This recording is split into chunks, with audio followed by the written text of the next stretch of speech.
Ce 11 septembre 2023 marque un jour spécial pour les fans de Freeze Corleone.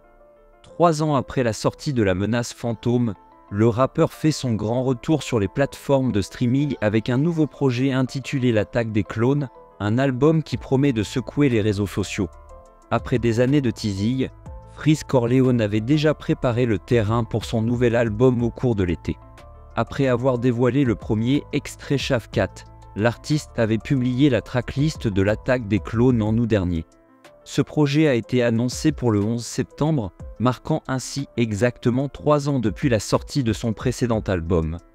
L'Attaque des Clones est composée de 13 titres, sans la présence de featuring annoncés. Du côté de la production, Flea met à la barre sur 10 des morceaux. L'album de Freeze Corleone a été lancé aux alentours de 2 h du matin, et les fans l'attendaient avec une grande impatience. Plusieurs extraits de L'Attaque des Clones avaient été teasés auparavant. Parmi eux, Shavkat, où Freeze Corleone s'était attaqué à Gérald Darmanin, suscitant des problèmes avec la LICRA. Quant à Amérique du Sud, le deuxième titre de l'album, il avait également fait parler de lui après une fuite. Dans ce morceau, l'artiste visait l'église catholique, Skyrock, Pierre Bélanger et Laurent Bounot.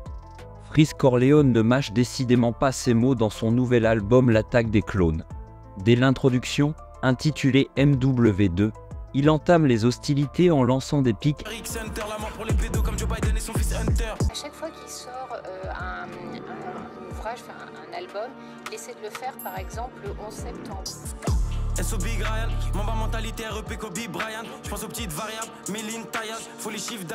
Cette introduction est un coup de départ percutant pour l'album. Dans le morceau Ancelotti, Freeze Corleone va encore plus loin en intégrant le discours de Roselyne Bachelot au sujet de la sortie polémique de La Menace Fantôme. Le rappeur ne se limite pas aux personnalités politiques et fait également des allusions à des personnalités telles que Pierre Palmade, avec des références aux techniques allemandes ou saoudiennes.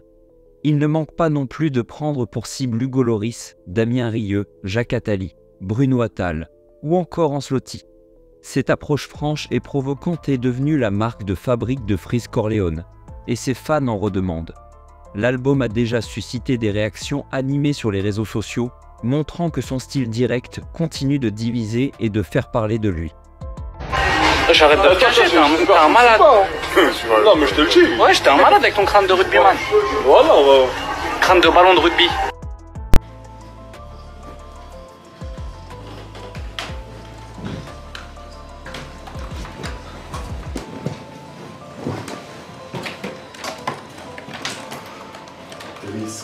Ton premier geste le matin, c'est d'ouvrir l'ordinateur? Ouais. Tu veux faire quoi sur ton ordinateur? Je regarde qu'est-ce qui s'est dit sur les channels.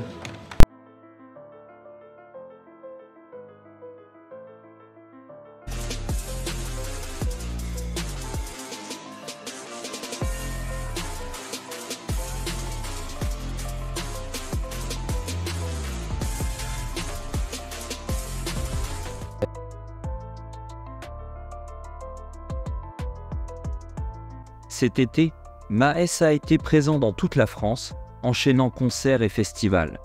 Cependant, récemment, le rappeur a été confronté à un contretemps imprévu alors qu'il s'apprêtait à participer à un festival. Et bien sûr, Booba, son éternel rival, a saisi cette occasion pour taquiner Maes. Il y a quelques jours, une information a commencé à circuler concernant l'arrestation de Maes par les forces de l'ordre. L'artiste a partagé cette nouvelle avec son public via ses réseaux sociaux, surprenant ainsi ses fans. Dans un message posté cet après-midi-là, il s'est excusé pour son absence au festival du jour en disant « Désolé pour le festival d'aujourd'hui, je ne serai pas présent. La plainterie n'est jamais finie. Il était attendu pour se produire au festival Le Chant du Gros en Suisse le jeudi 7 septembre, mais malheureusement, le rappeur originaire de Sevran n'a pas pu assurer son show. D'après une vidéo partagée par l'artiste, il était apparemment bloqué à Dubaï par les autorités locales, menotté pour des raisons encore mystérieuses.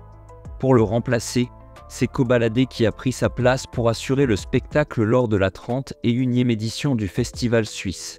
En apprenant la nouvelle de l'arrestation de Maes, Booba n'a pas pu s'empêcher de réagir sur son compte Instagram. Il a partagé les vidéos de son rival, accompagné d'une légende taquine. Bah voyons Georges, Tu nous montreras la plainte. On plainte que contre les influx voleurs et les pointeurs nous. Pas contre les faux voyous. Si c'est une mise en scène, c'est qu'il a peur de rentrer en France cependant. Booba n'en est pas resté là. Le duc de Boulogne a fait sensation en publiant une vidéo sur son compte Instagram. Dans cette vidéo, on peut apercevoir le rappeur originaire du 92 au volant de sa voiture, entouré de plusieurs véhicules de police. Il prend la parole en disant d'un ton sarcastique « Désolé les gars, je ne pourrai pas venir ». Tout en mimant les mains menottées, il laisse clairement transparaître sa référence évidente à la publication de Maes. Il est indéniable que le duc de Boulogne ne rate jamais une opportunité de taquiner son rival originaire de Sevran. Ces derniers jours, le procès de MHD a débuté, plaçant le rappeur dans une situation délicate, particulièrement à la lumière des déclarations d'un témoin qui prétend l'avoir vu et reconnu lors d'un tragique événement. En 2018, un événement tragique a secoué les esprits lorsque Loïc Kempschwein a été violemment percuté par un véhicule, suivi d'une agression brutale par un groupe de jeunes. Malgré l'intervention rapide des pompiers sur les lieux, cet homme de 23 ans a malheureusement perdu la vie. Selon les conclusions de l'enquête policière, le rappeur MHD aurait été impliqué dans cette scène tragique. Le prince de l'Afro-Trap a fait l'objet d'une mise en examen en relation avec cette affaire. En conséquence, MHD a été détenu de janvier 2019 jusqu'en juillet 2020 en attendant son procès. Après avoir été libéré sous caution, il a repris sa carrière musicale en publiant son projet Manessa en 2021. Dans le cadre de cette affaire, MHD risque une peine maximale de 30 ans de réclusion criminelle s'il est reconnu coupable lors de son procès devant les assises. Le média indépendant Street Press a relayé les déclarations du témoin concernant la description de l'accusé lors de cet incident tragique. Il avait un pull noir avec écrit Puma dessus. Il avait sa capuche qui était remontée, mais elle était remontée façon beau gosse, en montrant sa tête. On voyait un peu ses cheveux teints en blond. Je l'ai vu, les yeux dans les yeux. Je l'ai bien reconnu. Depuis plus de 4 ans, Gradure est resté silencieux sur les plateformes de streaming, sans dévoiler le moindre projet musical. Son dernier album date de 2019. L'artiste originaire du Nord annonce désormais son grand retour avec un projet inédit, une mixtape entièrement consacrée à la musique congolaise. Pour cette création, Gradure prévoit d'inviter des artistes de son pays d'origine. Lors d'une récente interview, Gradure a partagé ses ambitions pour ce projet, déclarant « Je pense que le premier extrait du projet Congo c'est très fort. L'album je vais tout faire pour le sortir courant 2023. Je pense qu'on va le sortir en plusieurs volumes parce qu'on est énormément d'artistes congolais. Je pense que le jeu en vaut la chandelle. C'est un gros projet, il faut le faire. » Cependant, il y a eu récemment une séquence qui a fait sensation sur les réseaux sociaux. Dans cette vidéo, on peut voir Gradure et MHD en train de profiter de leurs vacances à bord d'un bateau. Au cours d'une discussion sur le projet 100% congolais, Gradure a informé le prince de l'Afro-Trap qu'il ne ferait pas partie de cette aventure musicale. Hein? Les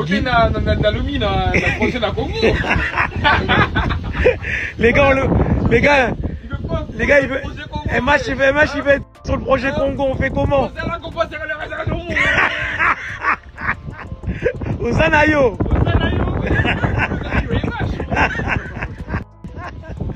Les gars, 100% congolais, les gars. On pourra pas. Si tu n'es pas congolais, c'est mort.